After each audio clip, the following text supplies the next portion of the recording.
Okay, good evening, everybody. Welcome to the Executive Scrutiny meeting for, well, the second one in December. I was going to say for December. Do you have any apologies? Chair, I have no apologies. I'm on the call at the moment. I've got Councillors Kerr, Councillor Hudson, Hussain, Pattison, Councillor Willoughby and yourself, Chair. And Okay. looks like Councillor Testro's just joined us as well, I think. Thank you. Okay. That's great. Well, thanks very much for that. I haven't got any late items. Receipt of petitions, that's for the Cabinet. We'll start off actually with a presentation. I spoke to Simon earlier. Himself and his colleague would like to do that. And then what I'm proposing is that we take both reports together. Simon and his colleagues will present those and then we can ask questions accordingly of both reports. If everybody's happy with that, that seems a sensible way forward. Okay, I'll take that as an affirmation. We're okay. So over to you, Simon. So my colleague today will be Heather Greenham, and it's a presentation that will just set the context for the recovery plan and the financial plans to deliver on the recovery plan. So Heather will start and I will finish, Chair. Okay, thank you. To be honest, in the first instance, Paul Simpson's actually going to just set the context before I go through the background to the recovery plan. So over to Paul. Okay, Paul, Heather, then Simon. Yeah, thank you, Chair. So good evening, everybody. And just to kick off with, I guess, the introductory piece, really, and the context for the recovery plan. And the medium-term financial plan. And thanks, Chair, for taking these two items together. That's a really helpful gesture, because that's the full intention of these two reports, is that effectively they kind of sit side by side, a hand in glove, however you want to describe it. If we could just go to the first slide, please. So we're coming to the end of 2020, and I think that's probably the 1,000th time I've seen that word in print, and probably I've used 10 times that amount over the course of the last 9 months, and I'm sure members and colleagues alike have been no different. And as we were talking on a presentation to all the council's managers earlier today, we had a managers conference. I think it's been actually remarkable that the City Council and local government generally actually has continued to provide frontline services in the midst of the biggest single issue to hit the world probably since the Second World War.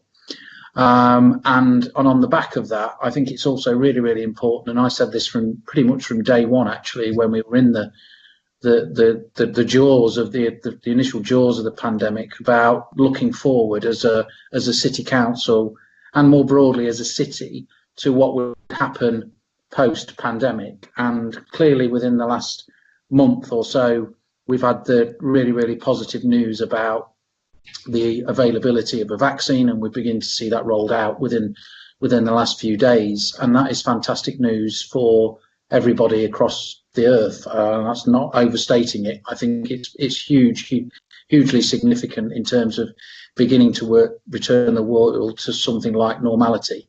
We may never go back to how we were pre-COVID, but it's fair to say that the demands on local authorities have been staggering, and the response from particularly our frontline staff across the whole gambit of services that the authority provides has been tremendous.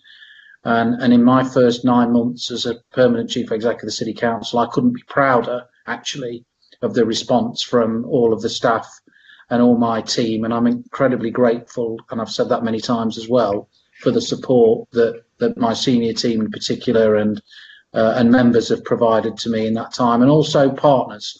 And that point there about this is about the city, this is about the city's response to this issue, because one thing I think has been proven to be absolutely true is that if we work together, then we can achieve so much more for our residents and our businesses. So this isn't about the City Council doing everything or running everything or taking every decision. It is about, of course, the very important democratic mandate that we have, and us being at the at the table and taking that community leadership role, and we have significant resources at our disposal. But that doesn't mean we have to do everything ourselves. And I think there's been some fantastic examples of that. The Economic Recovery Steering Group, the work that we've done there has been tremendous with our major employers, our smaller employers, our university, our NHS colleagues on our community response, our community and voluntary sectors, and all the volunteers that came forward early doors. It's all proven, and our cultural partners in terms of the offer that we put on over the summer, and obviously the more recently the Christmas offer, that was put on with the full support and the ideas and the endeavour of people wanting to do the best for this city, and I think that is something that we can all be, again, incredibly proud of. So this report is about building on that fantastic work that's taken place over the last 9 months, and putting in place a series of outcomes that we want, so that our communities, our economy, and of course our own organisation can begin to look forward with optimism and hope for 2021 and beyond. And that, Chair, I think is a good way to end my particular piece in terms of an introduction on the recovery plan. I'll hand over to Heather. Thank you. Thank you very much, Paul, for that. Over to you, Heather. Thank you very much, Chair.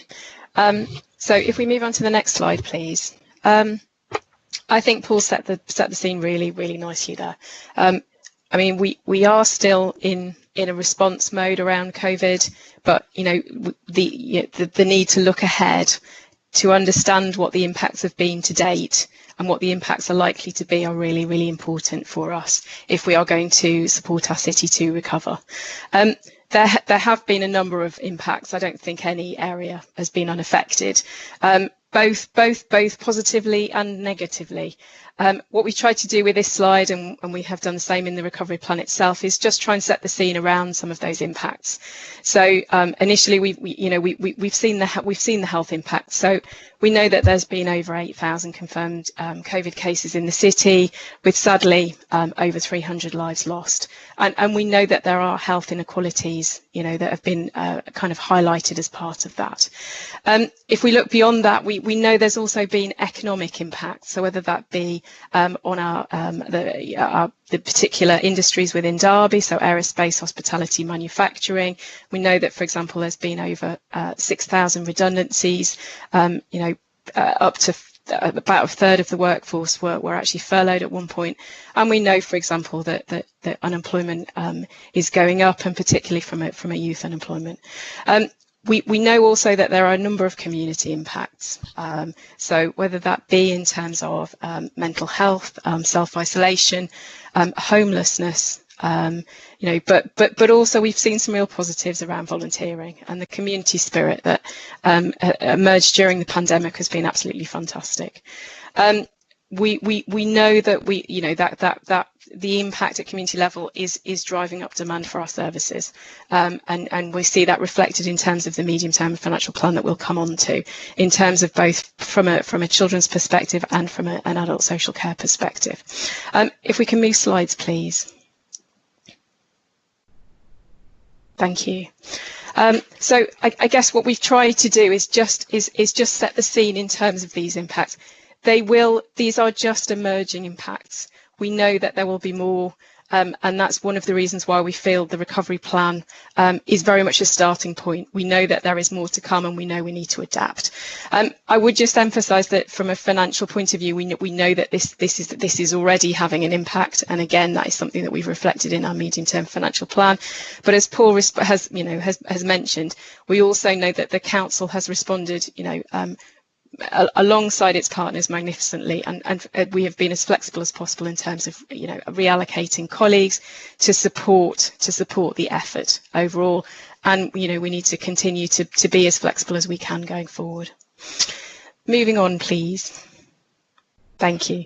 So our ambition, I think, as described by Paul, it is to work with the city alongside our partners, our communities, to respond to COVID, and very much emphasising those principles there. We do need to align, obviously, what we are doing with our resources towards the outcomes that we want to achieve, which is why we have positioned these two reports together. Next slide, please. The key principles for this draft recovery plan are to try and keep it as short and simple as possible. It is set within the, I think, with the framework of the council plan that was approved last year. This is essentially, it's a partnership-led action plan to try and bring together all of the elements that we see at this precise moment, that need to support our city from a recovery point of view. We try to make it as outcome focused as possible, and we are looking internally within the council to change our performance management to underpin that. We certainly see it as dynamic. This needs to be reviewed on an ongoing basis. We know the impacts will change, and we know our interventions need to change as a result. And as I've already said, it certainly needs to be aligned with whatever we're doing with our medium-term financial plan. So we have set the kind of framework for the recovery plan according to 3 strands, which I'll come on to. So next slide, please. The first one picks up on our economic recovery. So it underpins our council plan priority around our place. So a city of big ambitions, and the outcomes here that we've picked on are certainly improving confidence in the city from business point of view. So that's supporting businesses to stay open, and obviously the council's played an important role in distributing financial grants to enable businesses to survive. It is about job creation. It's about skills development, and it's also about the vibrancy of the city centre, which we've seen from a marketplace initiative point of view, as Paul alluded to. It's also about diversifying our economy. So it's about looking at opportunities, attracting investment where we can, reimagining our city centre. So one of the actions that we've included is around recreating our city centre master plan. It's also about decarbonisation, and the council has made a commitment to climate change, and the recovery plan it underpins that in terms of actions there, in terms of reviewing our transport, building on the initiative around a future fuel city, and other actions, whether it be building on a city fibre initiative as well. So there's a number of actions in there. What I would just say is that on the slide itself, what we set out is actions on the left hand side, and then the important bit is actually how we're going to measure that. What's the outcomes? What's the difference that people will see? So that's on the right hand side. So that is our place, the first priority. Moving on to the next slide, please. Our people. So this focuses on community recovery. The first outcome is around healthy citizens here. So working across organisational boundaries, as we have done really over the last 6 months to huge effect. It is about trying to keep the COVID infection rate low, whether that be through contact tracing, whether it be promoting the vaccination programme, but also exploring those inequalities that we have seen. For example, one of the actions is about creating a poverty commission. Resilient neighbourhoods is another outcome. We have seen tremendous community and partnership working through the community hub, working with colleagues in Community Action Derby Homes, a wide range of community groups. We want to build on that through the Better Together initiative, and that's one of the programmes that's included within the recovery plan to kind of reconfigure our resources to be able to support communities in the right way, enabling them to help themselves where they can. And finally, an outcome here is around thriving children and young people. So protecting those most at need, supporting their development through, for example, we have an action around developing our SEND strategy, and through approaches such as the Stronger Families model. And then finally, last slide from me, is the final strand, which is a council focused on the things that matter. So this is our own organisational recovery to help us deliver really the outcomes that I have just been speaking about. So firstly, it's enabling our residents. So it's around focusing on the needs of our communities, but using customer insight, using some of our technology to be able to enable customers to access our services as best they can. It's about intelligence-led decision making, so using data and information better. There's loads of opportunities here for us to, I think, make data more accessible to our managers and using it to best effect. And then finally, around empowering our colleagues, supporting our workforce to be the best that it can be, embracing new ways of working, and also particularly supporting health and well-being. So again, there's actions included in the recovery plan there. It is fundamentally about doing things differently. We have done that over the last few months. We want to take that forward. I will hand over to Simon now. Thank you. Thank you very much, Heather. Over to you, Simon. Okay, thank you, Chair. And just to maybe introduce a bit about the budget narrative, I think in setting this budget, and I've worked in local government finance for 34 years now, the uncertainty about the context of it being set against in terms of government funding levels now and into the future, in terms of the impact and demand for our services in supporting our city, supporting our vulnerable people, investing in our recovery, and also in terms of making sure that we can plan in the short, medium and long term to have the impact which makes Derby a great city, has been a challenge. And quite early on, I think back in September, I talked about the challenge that we saw and the need to be looking for government for additional funding, and also for us to look at transformational changes, look at efficiencies, effectiveness and economy and service optimisation. So a key theme of this medium-term financial plan, as Heather says, is to follow and to resource the recovery plan. It is about financial sustainability. We want to try and create a financial framework that allows those plans and allows those outcomes to be delivered. A theme that I think Paul, Heather and myself are saying that this is a budget with the city. The days of a council setting a budget in isolation and just providing services to the city, the post-COVID world is very different to that, and we want to work with the confidence of partners, businesses and residents in reshaping services, improving outcomes in the city, creating that economic vibrancy and supporting our vulnerable and keeping people safe. The budget narrative is also a resetting of a capital ambition. It's about making sure as we spend our capital programme, we know what the impact is of that, and that where possible we're doing that in partnerships with people, and we need to focus on outcomes. Next slide, please. So very briefly, and obviously the budget report can be quite complex in terms of there being lots of numbers in there, but the challenge that we saw, which we had to address, was an increasing social care demand. That's been reflected in the current year, especially in the number of looked after children. So we had to provide for that, and also look at demand management initiatives to try and address that demand, and to also improve outcomes within the care system. There's been investment in priorities. That's investment in services where it's required, and that's in one of the appendices. But there's also been impact of sort of areas like our ability to collect business rates and council tax, which has obviously had an impact.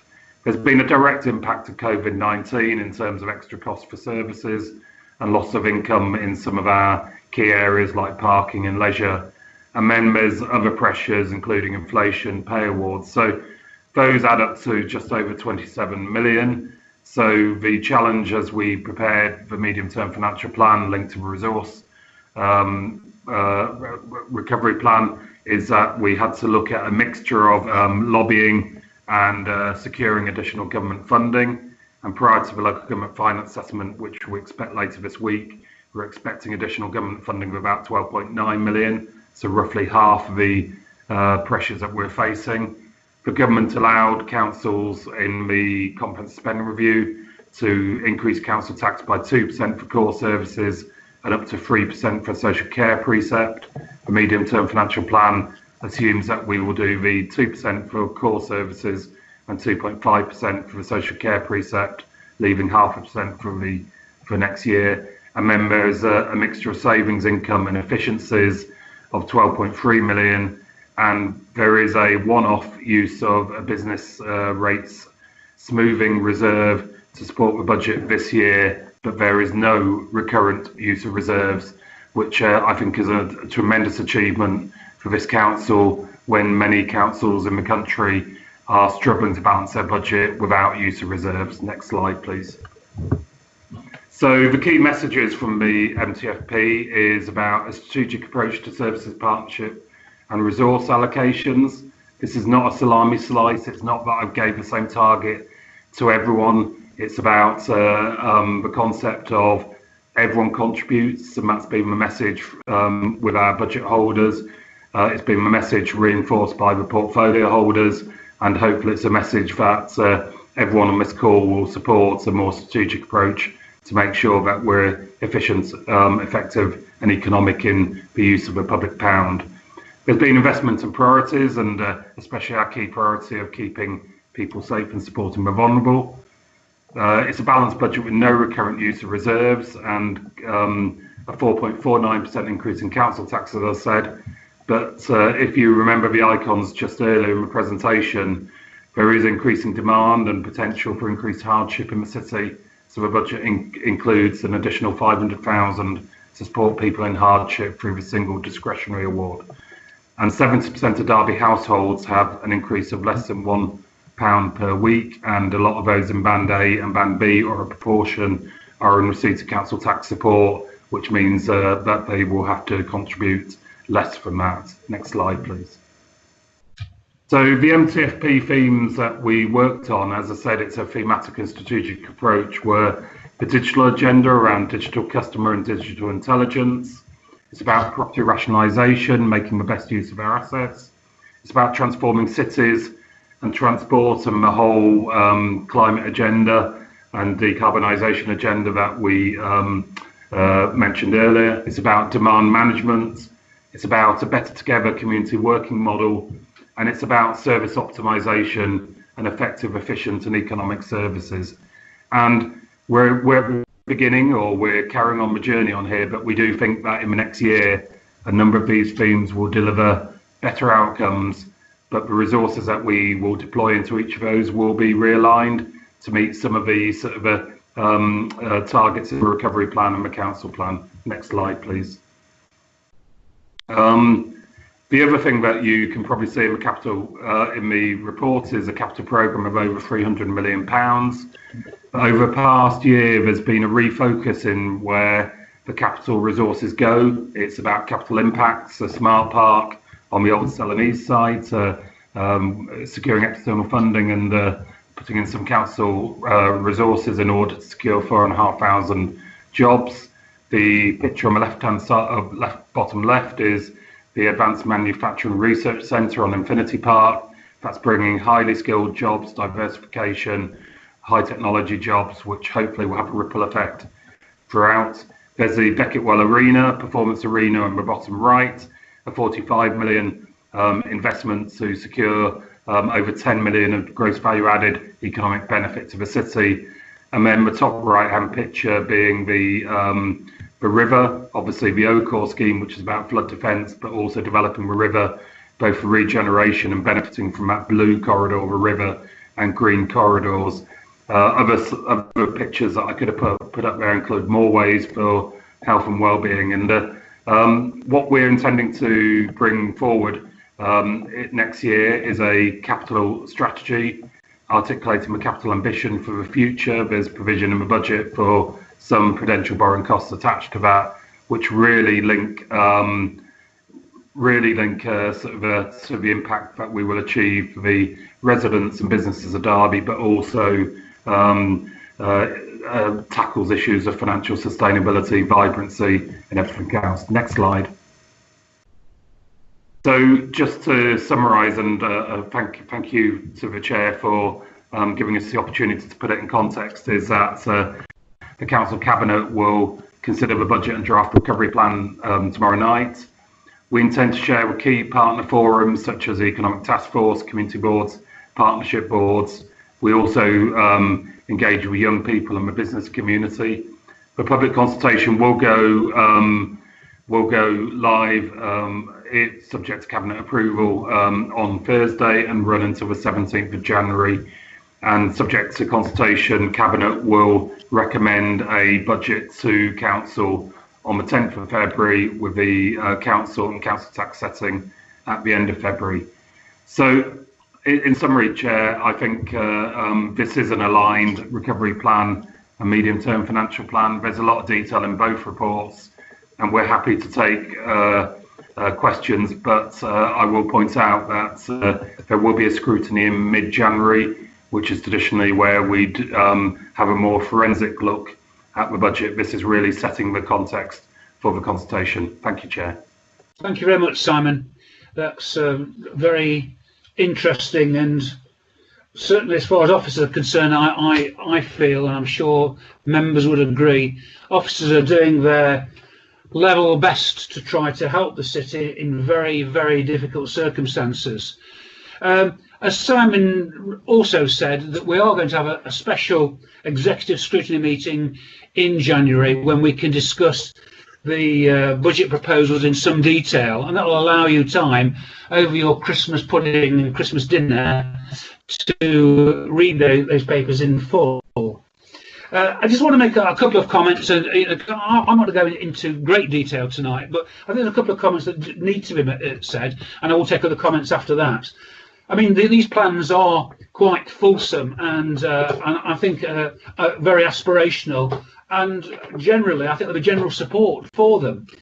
But the elephant in the room is that government future funding levels will make or break this city's plans as outlined tonight. And that's why, and I'm sure Simon and Paul, and I hope the political leadership of this authority, will need to keep that pressure on government, because we've got I think there's a £12 million, 12.9, almost 13 million one-off grants. And unless they're built into the base budget, we're going to have a continual battle each and every year, because we also see the demands on social services with regard to adult care and children's as well has grown and will continue to actually grow. Just a couple of quick points. Simon, could you help me on this? Originally, I think the officer recommendation wasn't it for 4.99% council tax increase? If I just, thank you, Chair, I'll just try and give the context that the Chancellor in his comprehensive spending review on the Wednesday, the 25th of November, highlighted the ability for councils to fund some of their social care increased spend through council tax. On that day, it appeared to be that the 3% was a one-year permission only. So at that point, I was recommending, as any treasurer would, that we maximise council tax increases. Now about 60% of local government spend is funded by council tax.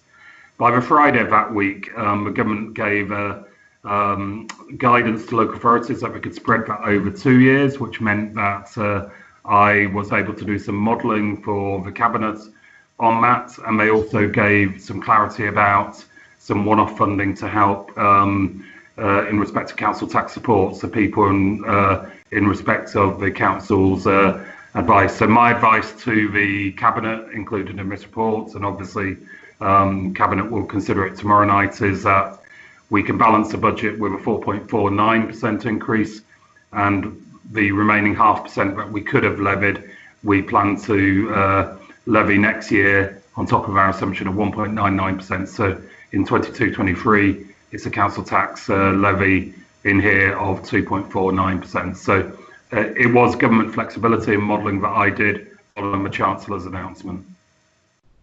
But presumably you would have had the opportunity to raise it up to 4.5% next year anyway. You sort of, by not raising it by 0.5% this year, that wouldn't have stopped you next year raising the same, would it? You could have raised it by a similar amount, depending what the limit was next year, of course. The government's framework is that this council tax flexibility of the social care precept is in this budget announcement, which is a one-year comprehensive spending review. We do not know what the government's intention is in respect of that for future years. So, but they have given us this 2-year flexibility, and I'm just, I suppose, I'm pleased that our budget and our budget position allows for some flexibility of when that is levied, because as I said in the presentation, it was also felt necessary to put an additional £500,000 into our single discretionary award to help those who need our help most. And I think the mixture of that plus a less than maximum council tax is recognising some of the context that Heather presented in the opening presentation, the icons at the beginning of the presentation. Thank you, Chair. Okay, thanks very much. Right, any comments from other members? Yeah, Chair, we have, I think Councillor Kerr and myself have said we want to speak. I think, was I before you, Councillor Kerr? Let me open my screen. Yeah, okie dokie. Yeah, Lucy and then Stephen. Lucy. Well, Steve was first. Okay, I don't mind if you Stephen, want to go first, Lucy. I don't mind. I'm easy. Yeah. Okay, shall I go first? Can I say thank you very much? And it's really nice that there really does seem to be a genuine freshness to what is being presented. I think there's been a lot of background and creative work going into this, so it's obviously based on what's happened in the past, but it does feel a real attempt is being made to look at how we develop in the future differently. So I really welcome that freshness. But I do feel we've got more to do, and I want to raise two or three things, and I made a couple of points. But the biggest one I want to raise first is a pressure that I've only become aware of in the last couple of days, which is the number of pregnancies that are currently active has gone up phenomenally, apparently, due to lockdown and just coming out of lockdown. They will turn into babies in the early part of next year. Some of these will be unexpected to their parents, and that is likely to lead to a significant increase in the number of babies and young people that we are needing to support. I can't see any mention of that in the plans for next year, and they will then turn into small children who will need places at preschools, who will need places at nurseries, who will need places at primary schools. Now, the primary schools are outside this planned period, but we need to be thinking about this now and how we'll manage it. And I very much appreciate that by the time February comes, there will have been some work done in those areas. I'll put a link on the conversation later as to the data that I've found on this. The second thing I wanted to mention is in the section on decarbonisation, where is housing? Getting the thousands of households, tens of thousands of households in Derby to wake up to the need to improve the energy efficiency of their homes is something that we need to be starting to do now. And we need to be starting to work out how we're going to fund it. So again, there needs to be a plan on there, both in terms of the a raising of awareness and also about how we can be doing it, funding it. And I think there's an opportunity here for us to be working with other local authorities across the country, because many others, all of them should be, many others are trying to work down this route. And we need to have the funding coming in. We know that there's going to be not just carbon savings, but cash savings as a result of doing this work. But how do we put together an offer that investors such as pension funds will put their money into to give a return over time? I don't know how to do that. I'm not sure we have people in the council who know how to do it, but there must be people out there who can do it. So you'd like some comments about what you fear are increased pregnancies? Martin, are you going to let me come back? I'm not wanting answers. I'm not wanting answers on either of those now. They're both things that I think officers will need to go again. I think I'm hoping to get response back. Lucy, can you make it a little bit more clear what you are asking of this meeting and of officers? At the moment, I'm passing those back to officers so that they take action on it before February. You're asking them to take action on pregnancies and decarbonisation with regard to housing plans. Is that correct? Chair. Yes, Chair. I also have several other points I wish to raise. All right, lovely. Let's get on with them then. Okay, thank you, Lucy. So, there's a comment in the talking about the council, which talks about the council being led by cabinet. Now, there are 51 councillors in this council. We are all elected by people as the representatives of people. And I think if we only seek to use the skills of our cabinet and not the rest of our councillors, when we are trying to engage more strongly with our communities, we're not going to achieve as much as we would otherwise do. And I think there needs to be a rethink about that phrase and a rethink about how we can actually engage more strongly as councillors being representative of our communities. So again, I'm happy to leave that with officers, or we can put that through, Chair, as a recommendation to Cabinet if you prefer, if you'd like to take it that way. And I've got two other points. The first one is to say about the diversification of our economy. We have in Derby a number of large players. Rolls-Royce is obviously a key one, but there are others within the rail sector and I think particularly the rail sector is important here. The people they employ are people who have chosen to work for a large organisation, but they are still creative and innovative. Some of them are the people being made redundant. It's not likely that those people will turn around and suddenly become entrepreneurs who want to set up their own small business with the sort of support that D2N2 is talking about and we are talking about here. Those are the sort of people who have the ideas but need to have an entrepreneur working alongside them. So how are we going to do that matchmaking? How are we going to find the entrepreneurs? How are we going to entice the innovators to come and meet them so that we can set up those new companies like Rolls and Royce did over 100 years ago? Okay, so we've got matchmaking, pregnancies, decarbonisation. Heather, are you able to take all these now, or do you need to take some of these away? I will take some of them away. I must admit, I wasn't expecting them to be quite so varied, but do your best, Heather, please, and try and help us out. Can you? Certainly, around locked.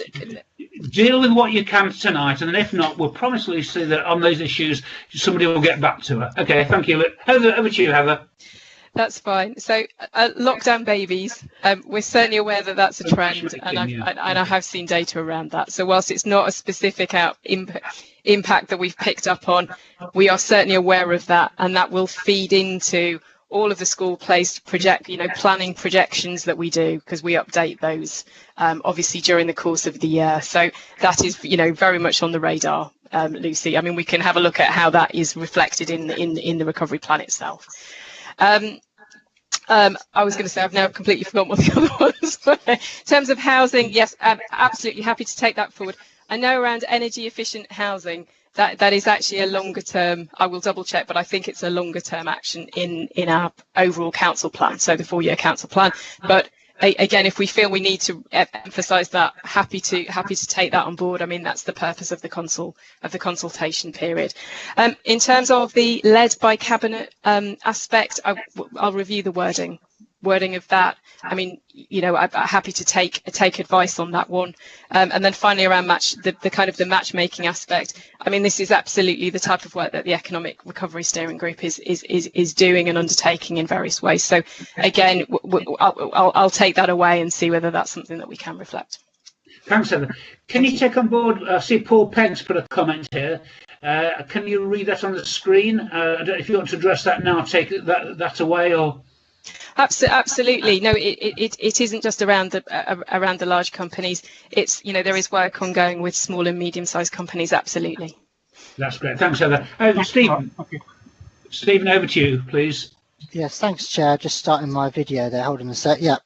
So yes, I obviously what I've done already, actually, Chair, is I sort of jumped ahead because I did sort of submit a number of sort of clarification questions that I had on the budget to Simon Riley before this meeting, when I went through it at the weekend, and it's just possibly I'll just raise a number of sort of comebacks to some of the things that he said there. If I can get my file to open up again, because I've just got a slight problem here where it's now minimised my just when I'm speaking, it's now minimised my comments that I was going to make, but there we go. Right, yeah. So, but really, Chair, I think your things were right about government funding at the start, but I think one thing we all need to realise, and I appreciate it is mentioned as a risk, but the big elephant in the room over all of this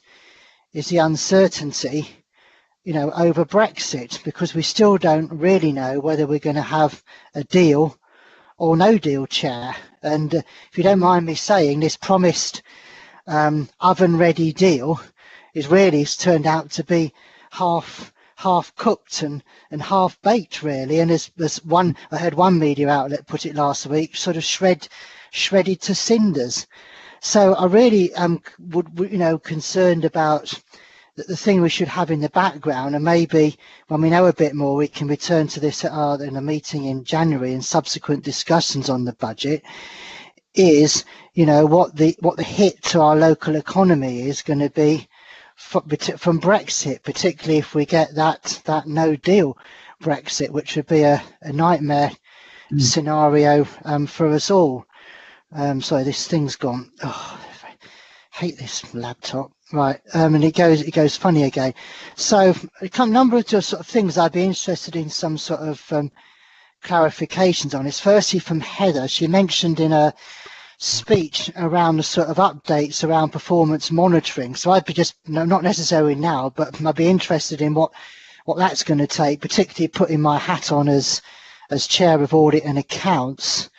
And then in section, I think 4.15, you talk about Simon said to me that there's a Better Together programme being developed, sort of rationalising and revising, neighbourhood teams and things like that. And I know that, there seems to be some overlap on that. So I'd be interested in a bit about what's happening there. And then also, I think I asked a question and Simon wanted a bit more be a bit more specific. So it was more about, you mentioned obviously, Simon, in your speech at the start around the, how you weren't drawing on reserves this year, unlike previous years and other councils. So I asked a question around sort of page 19, section 4.54, where I'm just interested because obviously the big issue with reserves has been the overspend on the people's services budget, particularly around social care. So I'd just be interested, just to make sure that doesn't happen again with the reserves position, is what consideration there has been, around that modelling from previous years' financial performance in the figures and the proposed budget you've put forward for next year, particularly in terms of that overspend on the social care and stuff like that, and what consideration you've made there. And I think in terms of reserves as well, it's what is being done, being used to actually replenish the reserves that we've got as well.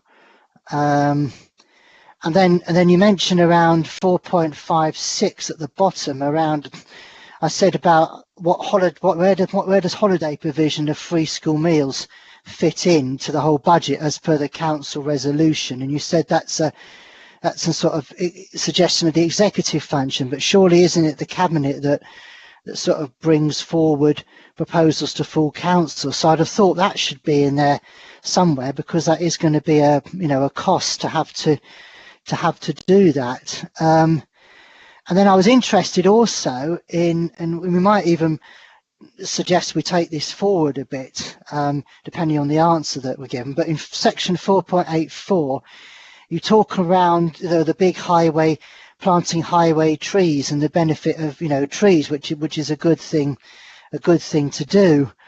And you say you don't know the answer to this, but I just think as a suggestion, because I know there's big programs, there's been initiatives in on various neighbourhood boards and neighbourhoods around trees for Derby and planting programs, and I was just wondering what's been done to sort of engage those groups in that as well, Chair. So, and do I have anything on the actual? If I can pause you there. Yeah, well, I'll pause you there because you can see the conversation board. We've got a number of people going to respond. Rachel will respond to the Better Together neighbourhood working. That's with regard to section 4.15. Simon will answer with regard to the reserves. Heather will respond to performance management. We'll ask someone to respond if they can with regard to highways, trees. Then let's see what we're left with after that, Stephen. So okay, brilliant. Thank you, Chair. Thank you. Yeah, let's take it from the top. Rachel, then Heather, and then Simon, please. Okay, thank you, Chairman. So Better Together is really about how we, as we said in the presentation across the board, how we change how the council works to really be more effective in supporting our recovery of the city, both from an economic and from a community point of view for the future. So what we've learnt over the last 9 months is that working very much with the community in localities, having resources that are much more holistic, so put together from different parts of the council that can really work in a combined and effective shared way alongside our voluntary and community sector, our organisations in those localities to really support community responses, build resilience, create stronger communities. That really is a building block, if you like, of how we want to work into the future as part of our community recovery. So it will require a change in how we operate to extend and enhance and support and really accelerate the power, if you like, of working alongside our communities and localities. Thank you very much, Rachel. That's great. Heather, if you can respond on performance review, then we'll take Simon on reserves, and then somebody can come back on trees, please. Yep, so just in terms of performance management, I mentioned about the focus on outcomes through the recovery plan. We have updated, excuse me, we're in the process of updating our performance management strategy. Council will be, you'll be aware of that in the same way that we have done with our risk strategy and handbook. So our performance management strategy kind of underpins that in terms of all of our planning. So whether that be a partnership outcome plan or our business plans, they will be more outcome focused and obviously linked directly to the recovery plan. At a practical level, we'll obviously be updating it at least quarterly in line with our performance monitoring through to Cabinet. That's great. Thanks, Heather. Before I bring Simon in, you'll see the comments about Brexit, because like yourself, Stephen, I share your concerns, like most people's concerns. If a deal isn't done, God help us all. And especially around here with regard to Toyota, Rolls-Royce and our own spending here. And I think Simon is quite candid in terms of it'll have significant impact on both the council's funding and also spending. So, Simon fully understands that, Stephen, and shares the concerns that we have. Simon, if you can talk about reserves, please. Thank you.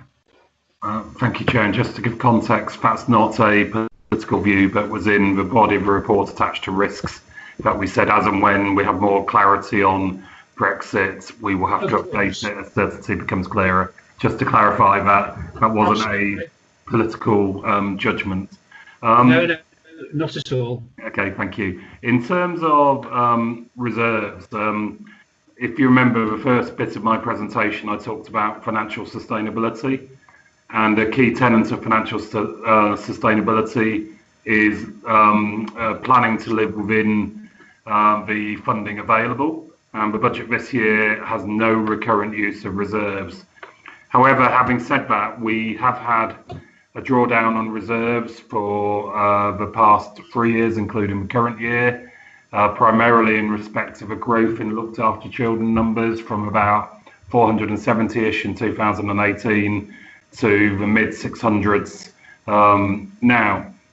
And in the table that I presented, I highlighted that we have built into the budget £8 million in respect of additional social care demand, which in the current financial year, 2020-21, we have had to fund from reserves. So we're trying to be pragmatic and realistic about the demand. But even after funding that, the additional funding that we got from government and our own savings proposals allow us to deliver this budget without use of reserves. I think this is going to be a challenge for all local authorities as they go forward with the uncertainty. Reserves are there to help, in a sense, manage the impact of shocks to the system. COVID and the pandemic has been the major shock. And in a time of financial uncertainty, in a time of public sector uncertainty, actually sort of not drawing down on reserves is absolutely the right approach. And if opportunity arose, we should be contributing to reserves.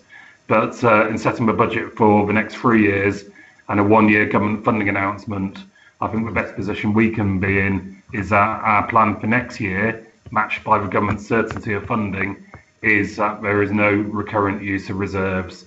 But I will be keeping a very close eye on reserves, and to be honest, it will be a major reflection in probably every quarterly monitoring report going forward.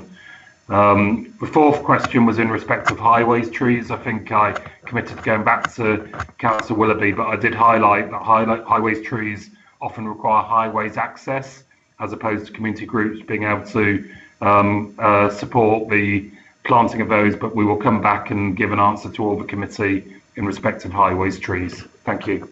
Thank you very much. Stephen, are you okay for us to...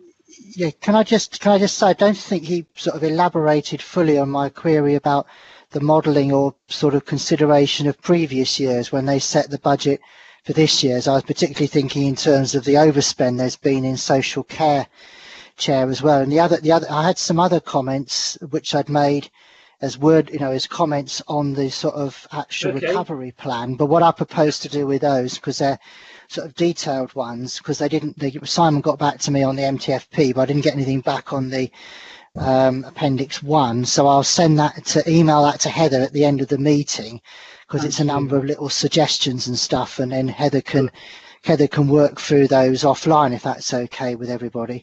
But I'd just be interested just in that sort of previous consideration of previous year's performance. Yeah. Thanks, Chair.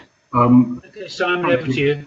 Thank you. In setting the 2021 budget, we recognised that our statutory duty for looked after children, the numbers was increasing, and we forecast around 605 looked after children that we would be responsible for. Early on in the year, and this is reflected in the Q2 budget monitoring, we highlighted that a mixture of increasing demand and the need to place children out of the city in either independent foster care or residential care had led to the numbers being probably in the region of about 640, 650, i.e. above our forecasts, and also the cost of those placements because of the market sufficiency also being quite significant. Just as an example, in 1 week we had 2 sibling families with 11 children brought into our care, just as an example of where you have to respond to the need and our statutory duty in respect of that. I'm more comfortable that effectively by building in the 8 million of social care pressures plus our demand management proposals, that we hope to manage that increase in looked after children, but also improve the pathways and the outcomes for those young children. But I will say to members that we have a duty in respect of looked after children, which every council in the country is experiencing, and we are trying to create the most effective economic and outcome-based approach to meeting that need. So yeah, it's a challenge, and it's a challenge that I know Andy Smith, our Strategic Director for People Services, it's one of our major discussion points every week, and we have good systems in place, good pathways through, and we are reasonably hopeful that we won't have a recurrent use and reserves, but I will not guarantee it. Thank you, Simon. Okay, we've got a recommendation from Lucy. Now, the recommendation is the one that's printed, which recommends to Cabinet that they, with a corporate leadership team, engage more actively with all councillors to explore how all councillors as elected representatives are involved in the ongoing development and delivery of the recovery plan to maximise the engagement of communities and individuals. Do any elected members have any comments to make about that recommendation? Do they wish to speak about that before we go to the vote on it? I think, Chair, it's Miles. It's not overly specific. I get the gist of what Lucy's trying to ask, but I mean, it's not overly specific in terms of any methods or ways in which she's hoping to achieve this. But that being said, I suppose I get the overall gist of it. May I just come in there, because I'm not wanting to be prescriptive, because I want all councillors to be actively engaged in how we do it. I don't want to dictate to my 50 colleagues. I want to say, come on, let's work together at how we can work most effectively as elected representatives with the Cabinet, with the senior management team, corporate management team. So I'm not being prescriptive. I'm saying we need to work out how to do it. Okay, right. Let's put it to the vote then. Is anybody that would find it difficult to support that? I guess that the silence indicates that people are deliriously happy or fairly happy about that recommendation. So I'll take that as read by the executive scrutiny to go forward tomorrow night. So thank you for that. Any more comments before we wrap this up? From anybody? Final requests? No? Okay, well, if I can thank you for coming along to the executive scrutiny meeting. It is now 5:56. You can all go back and have some tea, hopefully. And if I don't see you before, have a Merry Christmas. And we'll see you in the new year at the special executive scrutiny meeting that we'll have, where we'll examine in detail the budget proposals. Thank you very much. Thanks, Chair. Thanks, Chair. Thank you. Bye. Bye. Bye-bye.